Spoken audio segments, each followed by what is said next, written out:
In today's video, I'm going to teach you how to delete a Salesforce Trailhead playground, providing you with a comprehensive guide to smoothly navigate through the process. So let's dive in. First, let's visit the Salesforce Trailhead profile page. This page is the hub of all your Trailhead activities. It showcases your badges, certifications, and, importantly for our task today, it houses your hands-on orgs. Hands-on orgs are essential because they are essentially the playgrounds or environments you use for practice and learning within Trailhead. If you've never deleted a playground before, don't worry, it's a simple process, and I'm here to guide you through it. Now, once you're on the profile page, pay special attention to the section labeled Hands-on Orgs.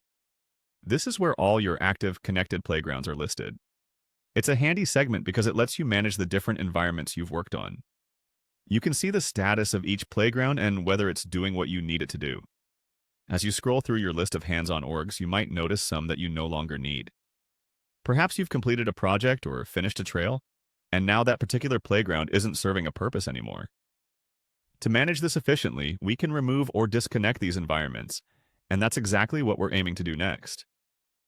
For this task, look for the disconnect box adjacent to the playground you wish to delete.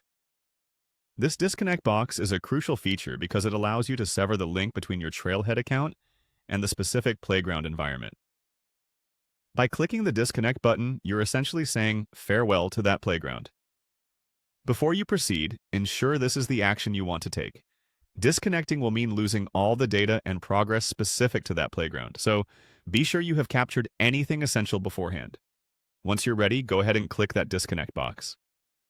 A prompt or confirmation may appear, verifying your intention to disconnect. It acts as a safety measure, ensuring that no accidental deletions occur. Confirm your choice, and just like that, you've successfully removed a playground from your list.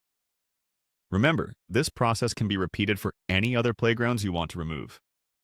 It's a helpful way to keep your hands-on org section organized and free from unnecessary clutter. So that wraps up our tutorial on deleting a Salesforce Trailhead playground.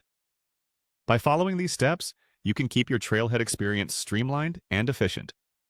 Thanks for following along, and happy learning on Trailhead.